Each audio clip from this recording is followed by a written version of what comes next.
Riyadul Badi'ah halaman 25. Bismillahirrahmanirrahim. Babu salatis safari. Babu salatis safari. Itu alif lamnya dibuang ya, di salat alif lamnya yang di salat dibuang, dihapus, salah tuh. Babu salatis safari. Kemarin kita udah bahas tentang masalah salat berjamaah, tata caranya, hukumnya, syaratnya, tinggal diamalin ruangan yang kemarin tuh. Bisa gak nih kira-kira diamalinnya nih? Nah, setelah kita mengaji, diuji. Jangan sekedar mengaji tanpa ada ujian. Nah, sama cinta itu butuh ujian. Cinta itu butuh pengorbanan dan ujian, sama ternyata. Ilmu juga butuh diuji. Kita udah belajar, diamali. Jangan sampai kita udah belajar tapi tidak mengamalkan.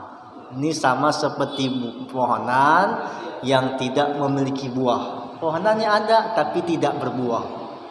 Pohon anggrek kan cakep tuh. Kalau makin cakep daunnya makin mahal. Hitungannya per daun dia kan. Tuh ya. Meskipun demikian, kita datang ke sini nggak sia-sia. Datang ke sini tidak sia-sia. Mau diamalin, mau kagak, dapat pahala nuntut ilmunya. Man kharaja fi talabil ilmi fahuwa fi sabilillahi hatta yarji'a. Siapa yang keluar dari rumahnya dalam rangka menuntut ilmu, maka orang itu sesungguhnya berada di sabilillah, di jalan Allah sampai dia pulang. Nggak sia-sia kita jalan ke sini. Nanti ketika nanti jalan kemari tiba-tiba ada kecelakaan, meninggal dunia, orang itu matinya mati syahid. Syahidnya syahid akhirat namanya itu. Mau mati. Kan mati syahid. Ya. Kalau datang ke sini tiba-tiba ada kecelakaan, auzubillah bila ya, ada kejadian sesuatu dalam menuntut ilmu, maka orang itu meninggal dunia dalam keadaan matinya mati syahid. Syahidnya syahid akhirat. Tuh ya. Jadi tapi lebih baiknya ketika sudah belajar diamalin ilmu yang kita dapat ini. Jangan sekedar masuk kuping kanan, keluar kuping kiri. Di dalam masjid manggut-manggut aja. Oh gitu. Oh iya. Pas keluar masjid, udah apaan? Jangan apa itu kita begitu ya. Keluar masjid ya. Tadi di mana ya? Di masjid. Ngaji apaan? Tahu dong kitab apaan? Kitabnya nggak tahu, warnanya warna biru pokoknya jatuh. Jangan sampai tuh kita begitu ya. Tadi di mana Baitur Rahman? Apa kita punya siapa yang ngajar? Juga nggak tahu namanya siapa.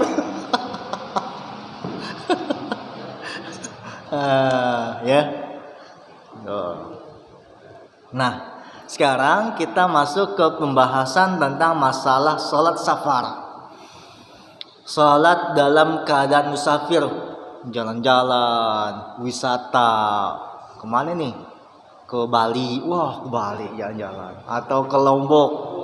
Wah, atau ke sono Papua. Wah, atau ke Labuan Bajo, sono. Wah. Ini sebutin doangan sih, tahu pernah ke sono apa belum nih. Tuh, udah pernah jalan-jalan. Ternyata ketika kita berjalan-jalan ke sana, Allah kasih kemudahan bagi kita. Ketika kita melakukan ibadah kepada Allah, Allah tidak mempersulit kita. Meskipun dalam keadaan jalan-jalan, Allah mudahin, gampangin bagi kita. Tuh, saking sayangnya, saking cintanya Allah kepada kita, Allah mudahkan tuh. Di dalam Al-Quran sebutin bahwasanya agama Islam itu tidak menyulitkan, justru memudahkan. Tuh, makanya Allah kasih kemudahan dengan adanya itu yang namanya ilah rukhsah, keringanan atau kemudahan bagi kita. Lagi jalan-jalan repot, berhenti ke sana kemari, udah sholatnya dikosor, sholatnya jamak, mau jamak taksir boleh, jamak takhir boleh, jamak takdim juga boleh. Tuh, boleh jalan, oh susahnya di tempatnya ini, parkiran susah, dan nanti dia salatnya bisa dilakukan. Allah kasih kemudahan, keringanan buat kita, bukan buat Allah. Kita sehingga tidak sulit ketika kita melakukan ibadah di dalam perjalanan. Nih, sekarang kita bahas pada malam hari ini nih. Ya, makanya yang kemarin kelanjutan dari pas sebelumnya tuh, ya. Ngajinya jangan ntar ngaji ntar enggak, ntar ngaji ntar enggak.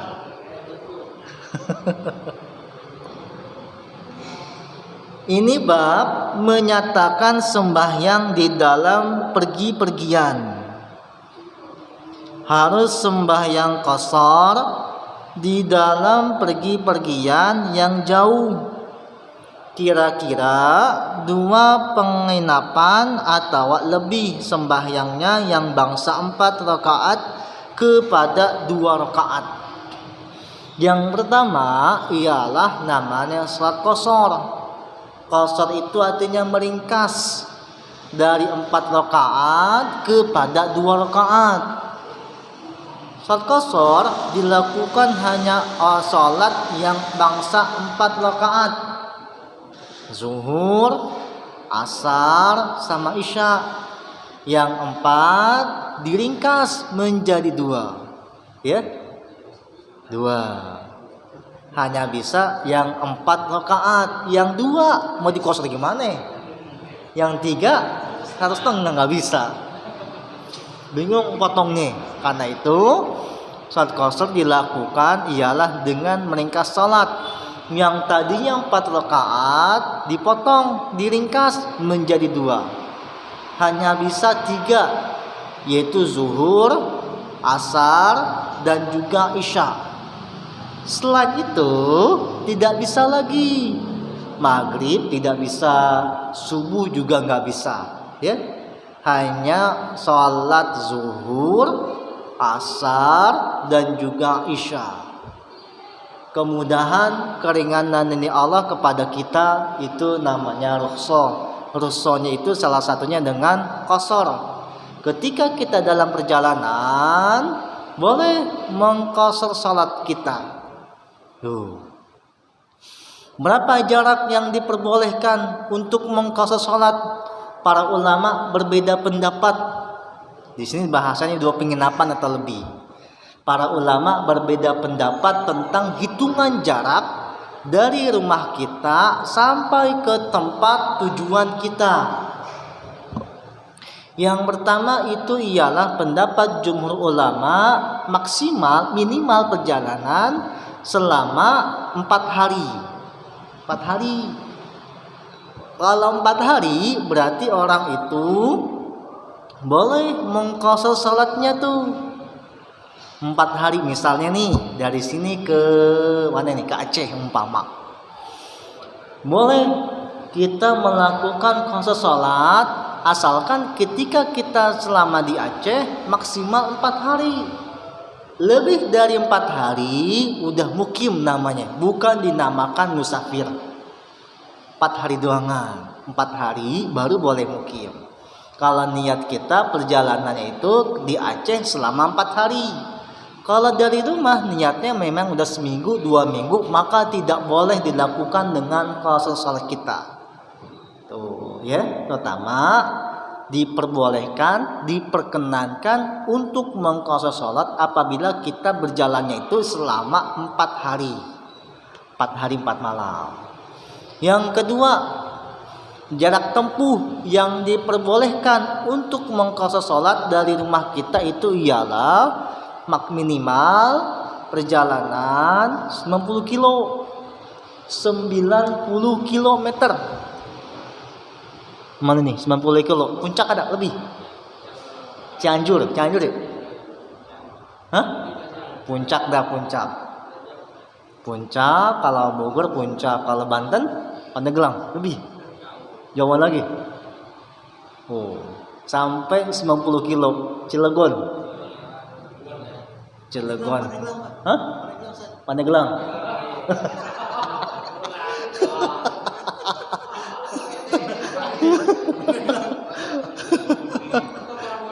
Karangbolong mah deket ya, Karangbolong.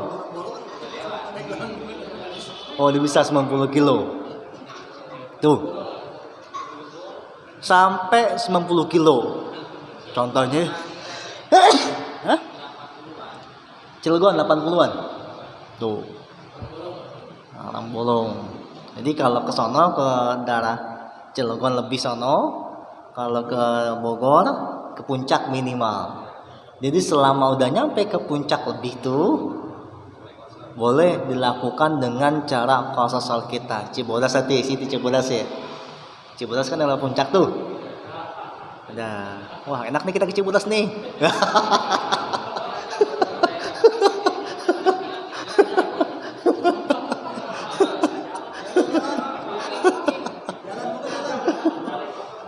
Ah, 90 kilo tuh. Nanti kita praktekin kalau kita ke sono. Praktek sholatnya tuh dengan cara mengqasar sholat. Nah, tadi yang pertama ialah selama 4 hari. Maksimal perjalanan 4 hari. Kalau 4 hari dalam perjalanan tempat tujuan kita boleh dilakukan dengan cara qasar sholat kita. Yang kedua, jarak tempuhnya itu ialah minimal perjalanan 90 kilo. Kalau udah 90 kilo baru boleh kita mengqasar sholat kita. Sekali lagi, qasar sholat meringkas sholat yang tadi 4 menjadi 2. Itu hanya sholat zuhur, asar, dan juga isya.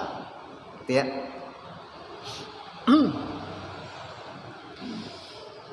Lagi melancong yang harus, kan kata hukum syara berpergian yang diperbolehkan untuk syara.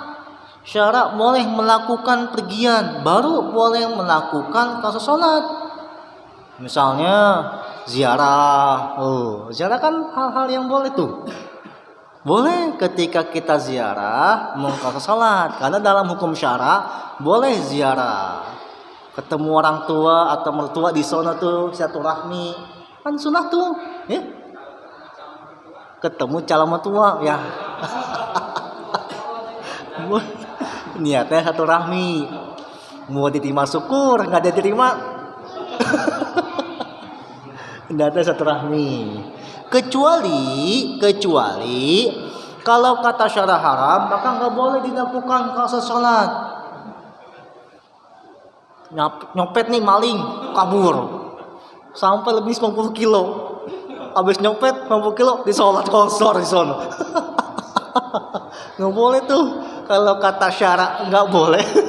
Kalau kata syara nggak boleh, ya nggak boleh, ya. Jadi pertimbangannya berdasarkan syara. Perjalanan yang diperbolehkan oleh syara, ziarah, silaturahmi itu boleh, maka boleh mengqasar salat. Tapi kalau dalam pertimbangan syara itu nggak boleh dilakukan, ya nggak boleh qasar salat. Nyopet, maling, kabur ke sono ke Bogor, nggak boleh, karena perjalanannya aja nggak boleh ke sono. Tuh. Atau wajib melancongnya seperti pergi haji. Oh, pergi haji itu wajib bagi yang mampu. Bagi yang mampu, punya biaya, punya tenaga, punya kesempatan pergi haji, boleh. Ketika selama perjalanan itu 4 harinya itu diperbolehkan untuk mengqasar salatnya itu dia. Atau sunnah, tetapi melancong yang tentu niat qasar serta yakin bersama takbiratul ihram. Jadi Niat qasar itu berada ketika takbiratul ihram. Usolli fardhu zuhri qasran lillahi ta'ala Allahu akbar. Harus pakai qasarnya itu. Usolli fardhu asri qasran lillahi ta'ala Allahu akbar. Usolli fardhu isya'i qasran lillahi ta'ala Allahu akbar. Qasar soal kita tuh, yang tadinya 4 jadi 2. Mana? Qasar boleh berjamaah. Nanti ada kita tangan kita gini. Dan tidak harus bermakmum kepada orang yang sembahyangnya sempurna. Jadi nggak boleh kita qasar imamnya tamam. Kita qasar imamnya tamam. Kita 2 rakaat imamnya 4. Itu nggak boleh.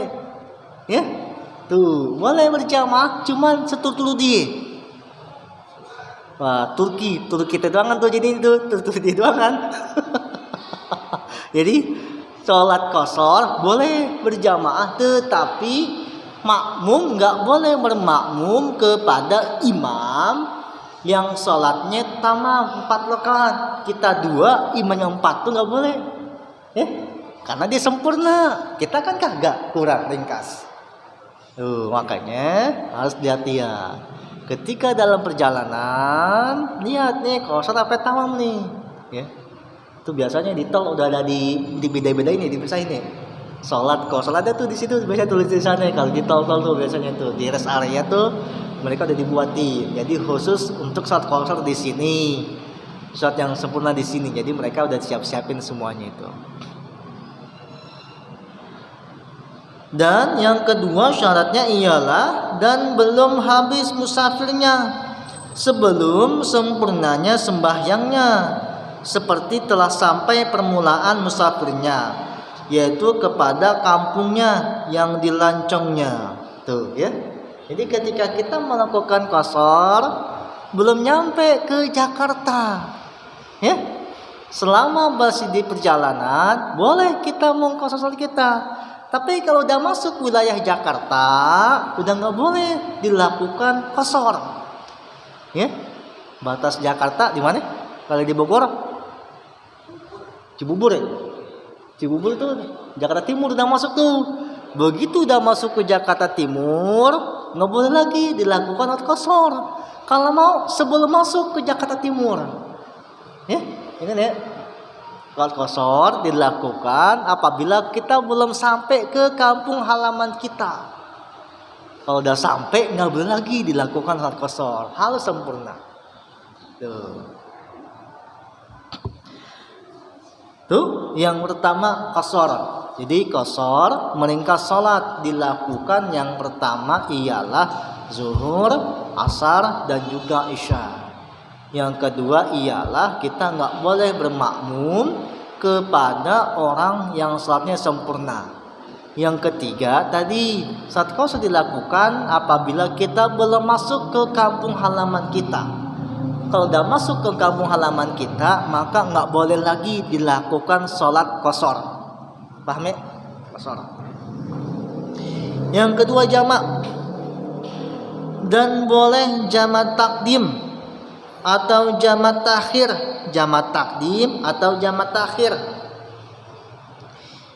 daripada zuhur dan asar dan antara sembahyang maghrib dan isya saja. Yang kedua di antara rukhsah sholat musafir itu ialah sholat jamak. Jamak itu menggabungkan antara sholat yang satu dengan sholat yang lain.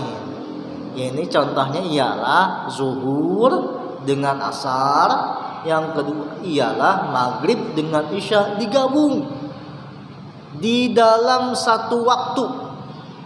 Ya, zuhur sama asar dilakukan di waktu zuhur, disebut dengan jamak takdim. Zuhur sama asar dilakukan di waktu asar, disebut dengan jamak takhir namanya. Maghrib dengan isya dilakukan di waktu maghrib disebut dengan jamak takhir. Maghrib dengan isya dilakukan di waktu isya disebut dengan jamak takhir namanya itu. Ya. Jamak takdim bisa juga jamak takhir.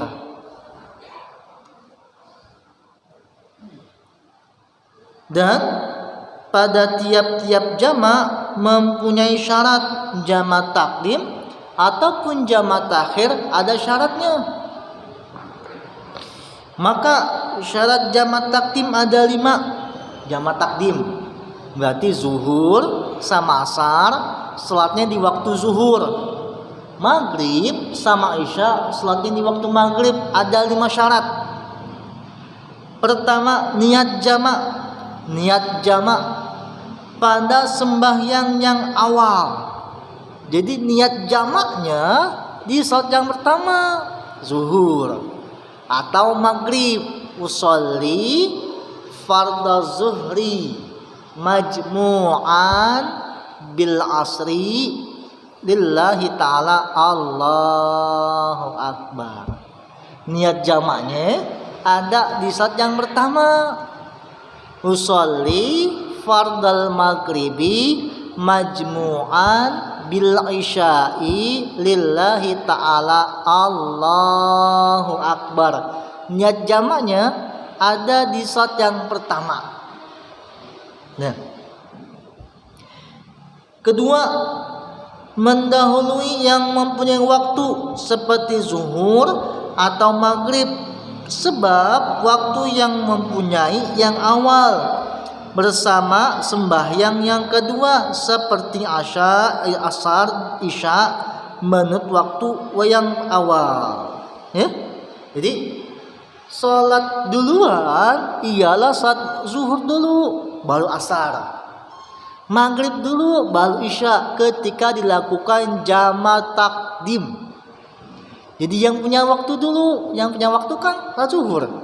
Di waktu zuhur berarti yang punya waktu zuhur. Saat isya di waktu maghrib, maka yang pertama itu ialah saat maghrib dulu, baru saat isya.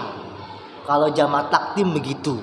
Jadi yang permulaan dulu, yang punya waktu dulu, baru yang kedua ialah yang ikutin dia. Dan yang mengikut tidak harus mendahului kepada yang diikuti. Nggak bisa. Yang ngikutin yang dia. Maghrib sama isya, siapa yang ngikutin? Isya. Isya ngikutin maghrib. Maka yang dilakukan ialah maghrib dulu baru isya. Zuhur sama asar, asar ikutin zuhur.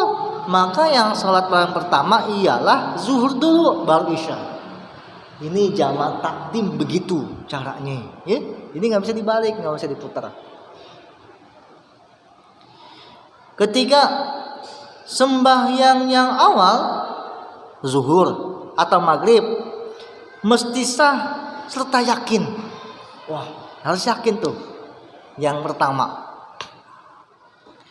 Keempat, jangan menghalangi antara sembahyang yang dahulu dan sembahyang yang kedua dengan zaman yang muat kepada 2 rakaat.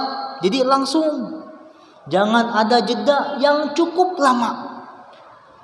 Zuhur sama asar, habis sholat zuhur salam langsung sholat asar.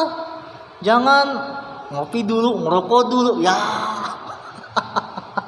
Ngopi ngerokok, lama mana ngopi ngerokok. Rokoknya habis, kopinya masih ada. Kopinya habis, rokoknya masih ada. Sebatang lagi dah, anulah itulah, ya. Langsung habis salam zuhur, langsung salat asar. Habis salam maghrib, langsung salat isya. Jadi jangan sampai ada jeda. Ini ditaksir jedanya itu ialah yang muat 2 rakaat salat itu. 1 rakaat kita berapa menit? Hah? 2 menit. 2 menit salat itu 2 rakaat 2 menit. Jangan sampai jedanya sampai begitu, ya. Nggak boleh itu jedanya terlalu lama. Kelima, mesti kekal musafirnya hingga takbiratul ihram yang kedua. Jadi tadi sama kayak qashar. Salat jamak takdim dilakukan ketika masih dalam perjalanan. Kalau udah sampai kampung halaman, nggak bisa lagi dilakukan jamak takdim. Tuh, ya. Nggak bisa lagi itu. Syaratnya ialah 5. Pertama niat, yang kedua tidak boleh mendahului. Yang punya waktu dulu, yang ketiga nggak boleh ada jeda sedikit pun. Nanti yang kelima tadi syaratnya. Tuh jamak takdim. Bermula syarat jamak takhir ada 2. Jamak takdim syaratnya ada 5, sementara jamak takhir ada 2 syaratnya. 1, mesti niat sebelum habis waktu zuhur atau waktu asar atau maghrib. Jadi ketika kita di perjalanan, kita mesti nih sholat apa nih? Jamak takdim, jamak takhir. Wah, kalau mau ziarah tuh mesti tahu tuh. Ya, kalau mau taman wisata mesti tahu. Satu rahmi mau tahu dulu. Kita tentuin dulu nih. Takdim apa takhir nih ketika kita dalam perjalanan. Kalau mau takdim, yaudah berhenti dulu di mana kita salat bersama-sama. Kalau mau jamak takhir, tadi syaratnya yang pertama ialah kita mesti niat di salat yang pertama. Misalnya zuhur, ya. Di dalam waktu masuk zuhur, udah niatin. Nanti saya salat zuhur jamak dengan asar di waktu asar. Mesti gitu tuh. Mesti diniatin, jangan sampai kagak niat, ya. Mesti niatin, makanya dari awal tentuin dulu ketika kita mau jalan-jalan ke Bali, jalan-jalan, tentuin jamak takdim, jamak takhir. Kalau mau jamak takhir, maka ketika udah azan yang pertama zuhur atau maghrib langsung niat. Saya niat jam sholat maghrib di waktu isya, digabung dengan isya. Kalau zuhur, udah azan zuhur, udah tuh langsung niatin. Saya niat sholat zuhur di waktu asar, digabung dengan asar, niatin tuh. Mesti diniatin, ya. Jangan sampai kita kagak niat. Enaknya takdim atau takhir? Enaknya apa? Takdim atau takhir? Hah? Takdim, bergantung dah. Jangan dikembali dulu dah.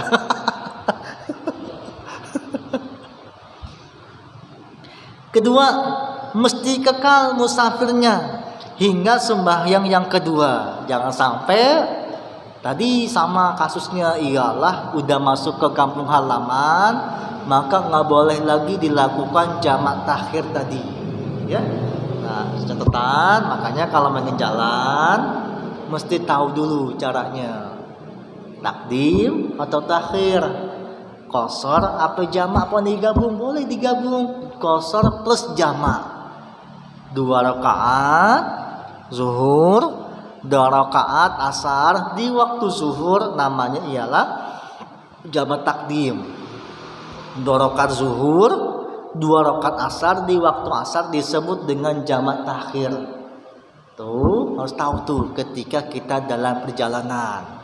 Nih Allah kasih kemudahan bagi kita. Allah kasih keringanan bagi kita. Bahwasanya tidak ada sulit di dalam melakukan ibadah. Allah enggak memberikan kesulitan bagi kita. Meskipun dalam perjalanan yang namanya sholat tetap wajib. Meskipun dalam perjalanan wajib sholat.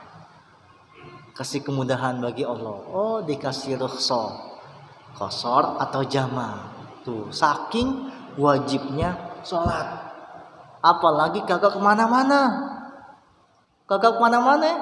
Jangan sampai kagak sholat. Kalau gak kemana-mana mesti disolatin. Dia jalan-jalan masih wajib sholat. Apalagi kagak jalan-jalan. Ya. Yang gak berjalan-jalan aja tetap wajib sholat. Apalagi yang kagak jalan-jalan. Yang punya duit tetap wajib sholat. Apalagi yang kagak punya duit. Tetap wajib sholat. Nggak punya duit, nggak mau sholat mau ngapain? Udah nggak punya duit, nggak mau sholat, lu mau ngapain lagi?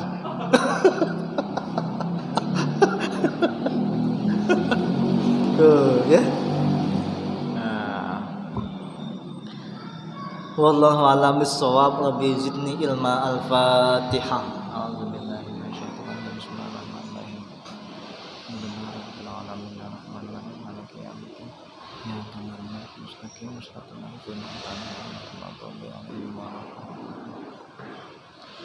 Bismillahirrahmanirrahim. Alhamdulillahirabbil alamin. Allahumma shalli wa sallim ala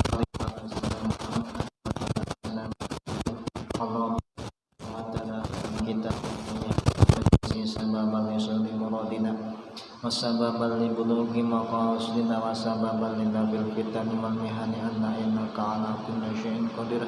Allahumma aftah alaina wa ala auladina fadham bina warzuqna wa iyyahum ilman nafi' wa fahma sakiba waj'al ulumana musmatan yamiddin bihaqi hal kitabi wa sahibihi. Rabbana atina fid dunya hasanah wa fil akhirati hasanah wa qina adzabannar. Sallallahu baraka ala sayyidina Muhammadin wa ala alihi wa sahbihi ajma'in walhamdulillahi rabbil alamin.